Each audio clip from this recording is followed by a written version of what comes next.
Hello students. So today we will be discussing the union and state government, that is chapter number 4 of section 2 paper 1.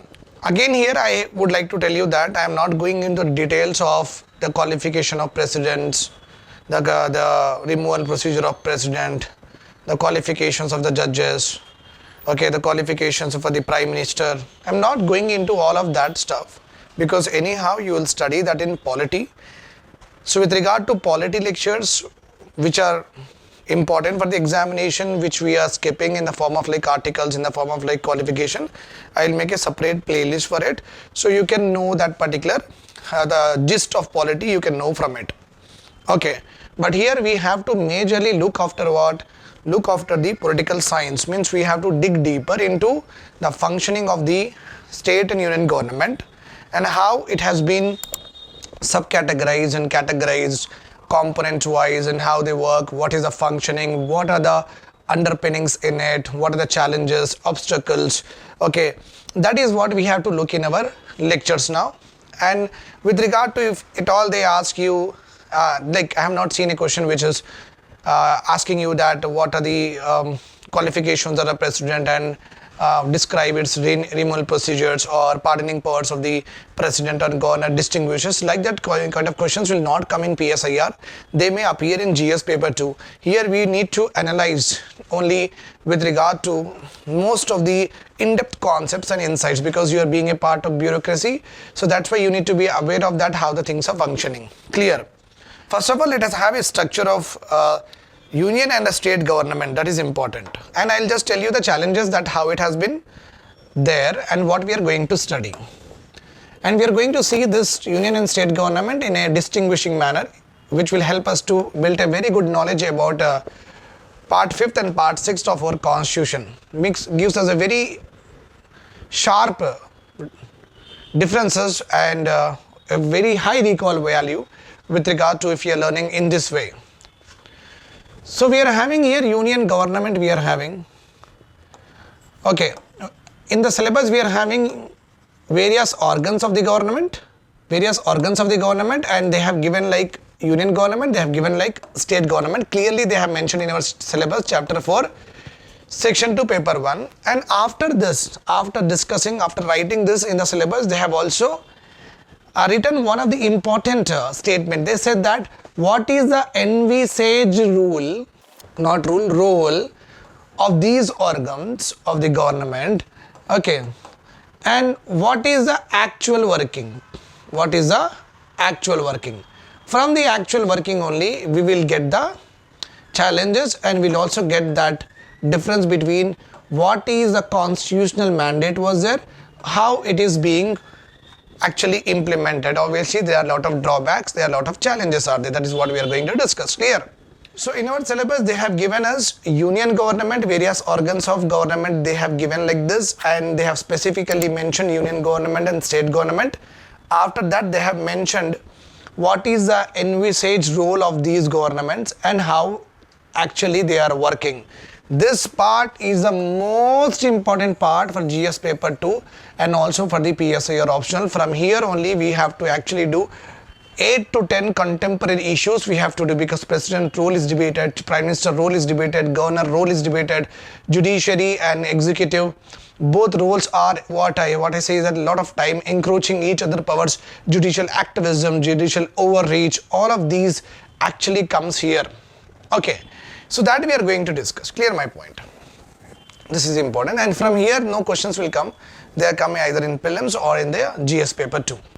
So union government we are having, as you all know, that the first important is a part of the union government is legislative organ, is then the judiciary, then you also have what? Executive.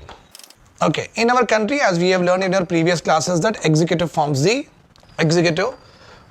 what? Legislative. Okay, right? Clear my point. Now what are the main problems with regard to legislature, which is nothing but parliament in the union government? What are the main issues here? First of all, it is a majority rule party, and many of the provisions in our constitution can be passed by simple majority.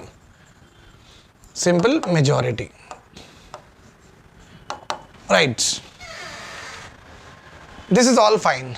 Suppose if there are some provisions which need to be passed with a special majority, and as because we are having multi-party system and we are having opposition, and majority of the time the ruling party will have not a clear majority in the sense that they are also formed with coalitions, etc., so and so forth. So that's the reason it is very difficult sometimes to get the special majority. In this way, in this instance, what generally the ruling party will do is they will bring what? Ordinances. This is the way this is where we are going to discuss a complete mains answer. Ordinances. Bypassing the parliament and making the laws to be applicable in our country can be possible only with the help of what? Ordinances. Remember this point here. Okay. This is one. And another important thing with regard to parliament is very intricately you understand what I am saying. Okay. Try to put a lot of focus. With regard to parliament, as I have told you that with regard to legislature, union government has what? Parliament. Parliament is basically, which is nothing but the powerful body is Lok Sabha. In Lok Sabha, majority party rule is there. So majority party rule is there means whenever any bill need to be passed with a simple majority, they can easily do it. When they cannot do it, which requires what? Special majority sometimes. That's why in order to implement their agenda or mandate, whatever it is, what they do is they will take the route of ordinances. That's why we need to have a complete model answer with regard to ordinance making power. The parliament is bypassing. Okay, what critically analyze? The question may come like that. Getting my point here? Yes. Now another important, what is the main function of parliament? Is to do deliberations, is to carry out debates, is to carry out discussions, is to carry out dialogue. Right or wrong? Yes. Fine. Now suppose this all are being not done by the ruling party. So opposition party will start what? Creating obstacle in the functioning or the business of the parliament or not? Yes. We want to discuss at this point of time, Delhi is battling with very, very severe pollution. So air pollution debate they want, SIR debate they want, oppositions. But what is happening? The ruling party is not interested to take up particular debates. In this juncture, what is happening? If the opposition parties are creating more of chaos, then what ruling party is doing? Okay. Obviously, the speaker belongs to the ruling party. So, what the ruling party is telling to the speaker, send these MPs out of what? The parliament, out of the Lok Sabha. Okay, escorting these MPs, removing the MPs during the sessions, they are doing it. So, how far this is justiciable? This is another important model answer. Critically analyze discussions we have to do with regard to this. One, we got model question and answer. Another, we got model question and answers. Another important area of discussion that we have to do with regard to contemporary and the mains aspect is this one. Whenever the ruling party go in excesses or do something which is completely unconstitutional, then we have in our constitution checks and balances. The topic is there where the opposition can move no confidence motion, where the opposition can move censor motion, calling attention motion, etc., so and so forth. Basically, I am talking about no confidence motion. Okay, NCM, NFC have written NCM. This is checks and balances is another important area of our model question and answer. Remember this point. How far the checks and balances given in our constitution has been effective in order to restrict the excesses of the ruling party? That question may come like that. So we are having three important model question and answer that we need to discuss in our contemporary issues. Getting my point here? Then another important area of discussion that we have after the resignation of Vice President Dhankarji, there is a debate with regard to that if the president or the vice president, which is nothing but the active deputy chairman, nothing but not president. If the speaker and the speaker of Lok Sabha and the speaker of Rajya Sabha, if they are not acting according to the party's wishes, ruling party wishes, they are removed. What could be the implications of this predecessor? Like that, they may ask you the question in the examination. Okay. In the next term, if any Congress government come to power, they will also do the same thing. You are not listening to it, go away. So what could be the implications, they may ask you in this particular area. They will ask you in this particular area. So 4 important model question and answers we have got. First problem is ordinances. We have to discuss, bypass the parliamentary procedure. Second one is opposition parties want a particular debate where the ruling party will not be interested. Then the chaotic MPs will be removed. So removal of MPs, how far this is justified in a parliamentary democracy? If not there, where they need to plead, where they need to do the protest, no one knows about it. The third one is if they go for excesses, okay, ruling party, which is in the Lok Sabha, go for excesses, how far the checks and balances given in the constitution are effective in order to restrict or restrain their jurisdictional powers, that is there. And fourth one, we are having what? Removal of speaker and chairman from the houses if they are not actually falling for the will and wishes of the ruling party. These are the 4 important model question and answer that we need to discuss. The fifth model question and answer that we can discuss here is, okay, ethics related. Okay, what are the ethical norms and code of conduct the member of parliament need to actually follow? That is also there. That is an ethical area also we have to discuss. This is the 5th model question and answer. Now, another one that I would like to bring into your notice, which you may not be aware of it, absentee parliamentarians. What are the problems with regard to absentee parliamentarians? Why they are being absent? And what are the implications? What will happen if they are absent? What will happen if they are absent? Getting my point here. Why? Because you could see that in my state, my Telangana, okay, whenever any sessions happen, I will generally see the speeches of Mr. Asaduddin Owaisi only in Telugu news channel or Telugu newspaper, Hindu news channel, Hindi newspaper, English news channel and English newspaper. Everywhere with regard to Telangana, the only face that I come across in the media channel is all about what Asaduddin Owaisi. So my state is basically having 17 Lok Sabha MPs and only one is being shown in the media channel. Where are these 16 MPs? Will they not attend the parliament? Will they not raise the issues of the Telangana? Will they not ask any benefit and privileges for the Telangana? What actually are they doing? Absentee parliamentarians is a very, very bigger issue that is actually bringing in, okay, and so much so that recently what has happened is there was a cancellation of the session because number of people did not even come. Means in 3 sessions in like 30 days or 40 days, one session will be there. Out of 300 days, they are not even coming for 100 days, not even coming for 90 days, that too only for the 5 hours, 6 hours also they are not coming. So then what is the use of our this particular democracy where we representative democracy where we send our leader? It is better that we go and sit there, right?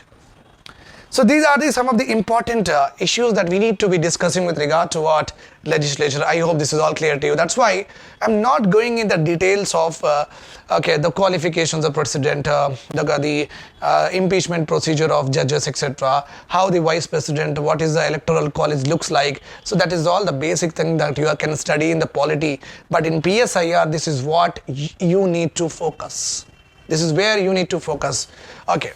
Then when we comes to judiciary is very, very, very good, doing good things with regard to, however, it has preserved the custodian of our rights. Judiciary is very good. But when we talk about the judiciary here, okay, the basic problems or the obstacles that we come across with regard to judiciary is appointment of judges is always debated. That is the reason this particular topic need to be discussed in detail in our contemporary issues. Appointment of judges, NJAC also we have here. Another one here is judicial doctrines, very, very important. judicial doctrines are important. Doctrine of pith absences, doctrine of eclipse, doctrine of harmonious legislation, etc. so on and so forth. We have to see the judicial doctrines. Getting my point here? In complete way we have to see. Okay, and judiciary work is toward custodian of rights. See, the violation of constitution don't happen. When the violation of constitution happen, when a law is made by the legislature is inconsistent with the constitution or inconsistent with the rights of the citizen, then they come into picture. Obviously, every other day this will happen, every other law this will happen. So here judiciary will start whenever law is passed, whenever a rule is passed which is against the rights of the citizen, against the essence of the constitution or the preamble itself, however they interpret. Okay, so judiciary will go into what here? Judicial review. This is the power which is given. This review has led to judicial activism. This activism even has gone into what? Judicial overreach.